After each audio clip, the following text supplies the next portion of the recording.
Warahmatullahi wabarakatuh and good morning to one and all. Dear students, today we are going to learn something regarding Newton's law of motion. Before that, let me say something regarding force because Newton's law of motion deals and explains about force. What is a force? It is a push or it is a pull. So push or pull is called it as force. If you won't believe it, let me give an example. Consider an object which is at rest. If I want to move this object, what I have to do? I have to push. That push is nothing but a force. Similarly, a car which is in moving, that is a car is in moving, or we can say it is in movement. To stop it, what I have to do? I have to apply the brake. This is nothing but a pull. So force is a push or pull. Hope you understood.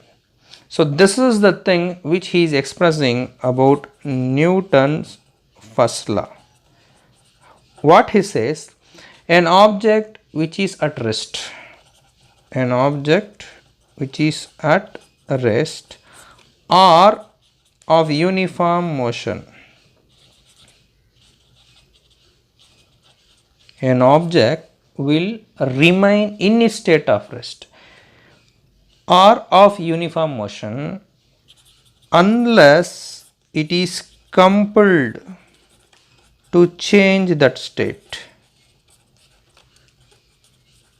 by an external unbalanced force. This is what Newton says as first law. Let me explain here. This object is a rest. It will be remain as rest. A car which is moving, it will be going on moving unless this object has to be pushed with the force, or this car has to be compelled to change its state, that is it has to come to a position of rest only by applying a force. Here force is applied to move and here force is applied to stop. This is what he says. Newton's first law says that an object will remain in its state of rest or of uniform motion unless that state has to be compelled to change by an external unbalanced force. So Newton's first law gives about the introduction of force, but Newton's third law, it gives the effect of force. How? The simple formula, F is equivalent to minus F. See here, F is an action, minus F is a reaction. So Newton's third law says that for every action there is always an equal but opposite in reaction. It can be seen in our daily life. For example, the birds which flies, as we know that when it compresses its wings,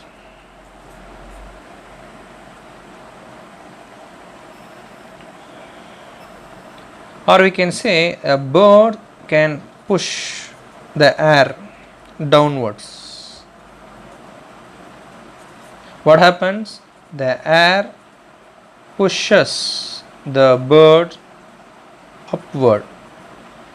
So this is the reaction.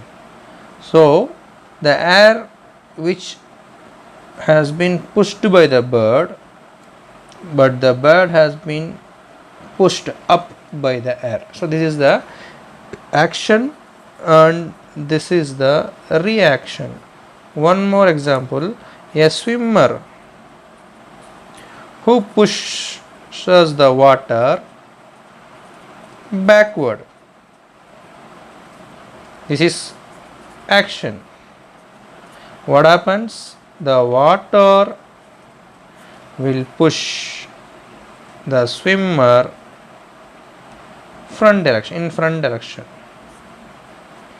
in front direction. So this is action and this is reaction. Hope you understand. For every action there is always an equal but opposite in reaction. Even in a gun,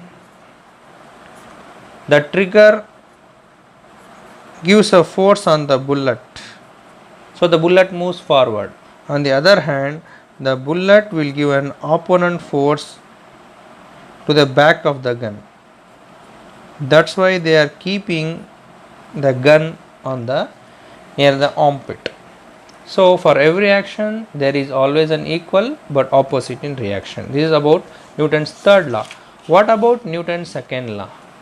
So Newton's second law is quite interesting.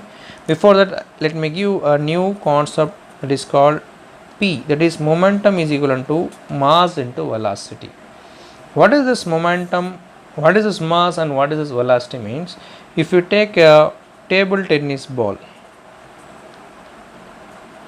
if it hit us, there is no more damages. Am I right? But a cricket ball, when it hit us, definitely we will get hurt. Similarly, a car, if an accident happens, more damage will be there. Have you observed why? Why it is more damages? Because mass is heavier. Now if mass is heavy and the velocity is nothing but speed in a particular direction. If velocity is more, then the impact is more. That impact is called it as momentum, m into v. So momentum is nothing but product of mass and velocity is called momentum. So Newton's second law also deals about momentum. How? To explain this, let us go for cricket. See, now Dhoni is playing. A spinner is bowling the ball. Let us imagine. The spinner has a ball. He is bowling at a speed of 20 km per hour. Initially the ball has a mass that is called m, and he bowls at a speed that is called initial velocity u. Initial velocity u, that is 20 km per hour. What happens? Now the Dhoni hits the ball. Dhoni hits helicopter shot. What will happen? The ball will go at a fastest rate. So ball has a mass m. There is no change in mass, but velocity varies. Velocity definitely varies, that is considered as v. So this is initial momentum, pi is given as m into u. Now the final momentum, pf, is given as m into v. Momentum is nothing but mass into velocity. Velocity is nothing but a specified direction where the object is moving. So the movement of an object, or we can say the speed of an object with a particular direction, is given as velocity. Initially the ball was bowling slow, so it is 20 km per hour, but when the Dhoni hits it, it may go for 120 km per hour. So the speed has been changed, the velocity has been changed. That is called as final velocity. We are given as v. Here initial velocity we have given as u. So what is the change in velocity? We can say 120 minus 20 will get 100 km per hour. This is called change in velocity. How we can write? So this is called change in momentum. Change in momentum is nothing but del p is equal to pf minus pi. That is change in final momentum minus change in initial momentum. See, final momentum minus initial momentum, we will get the change in momentum. So del p can be given as m into v as m into u. So m is common here. So v minus u is a change in momentum. Now let us come to an important concept here. As Dhoni hits the ball, it goes for a 6, but it will take some time, that is called t. It may be 2 seconds. Okay, so time is also a very important factor in the case of momentum. One more thing, Dhoni will give some energy. That energy is nothing but force.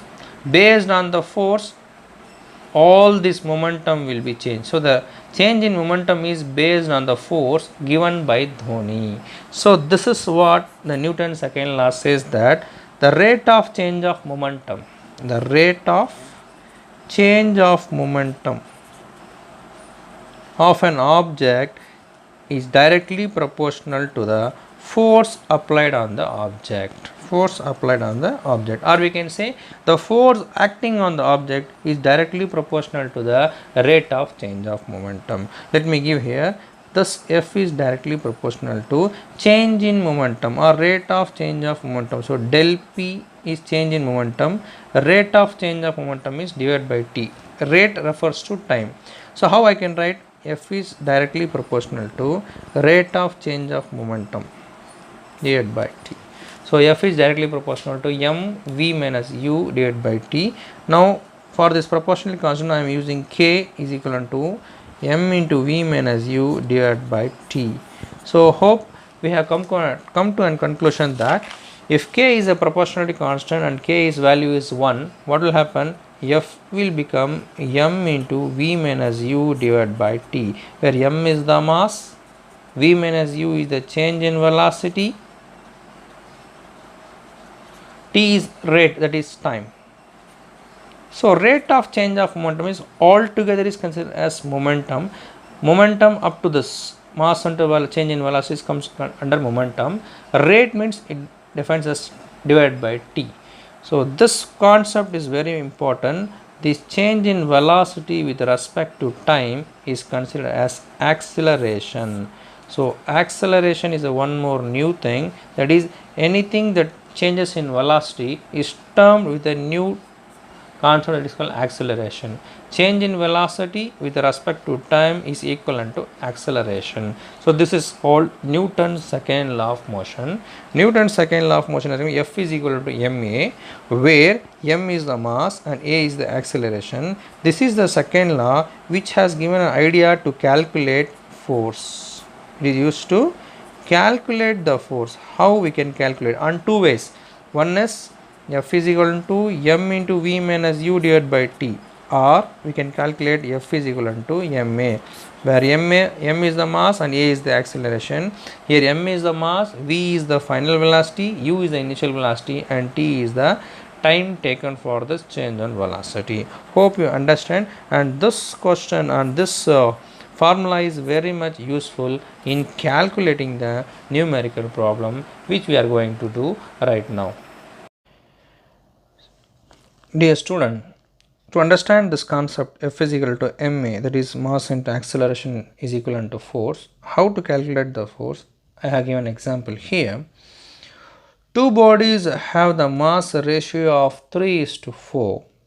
The force applied on the bigger mass is produce an acceleration, that is A, of 12 meter per second square. What could be the acceleration of the other body if the same force acts on it? This is the question. To understand this, let us come here. What is given is two bodies having the mass ratio. Two bodies means, let us consider m1 and m2 are the two bodies. Its mass ratio is 3:4. So let me consider as, suppose mass of the smaller body m1 is equal to 3 kg. Bigger object m2 is equal to 4 kg. This is the mass ratio. The force applied on the bigger mass, that is here. See, this is object, this is 3 kg and this is 4 kg. Now some force has been applied on the bigger object such that it's produce an acceleration A is equal to 12 meter per second square. So we can consider A2 is equal to 12 meter per second square. Now he is asking what could be the acceleration of the other body. So what will be A1? What will be the acceleration produced here if the same force has been acted on it? So force is same, force is equal for both this object. So how we can calculate A1 is the question given here. So we have a formula F is equal to MA, which is going to be useful here. See, solution we can consider as F1 is equivalent to M1 into A1. On the other hand, F2 is equivalent to M2 into A2.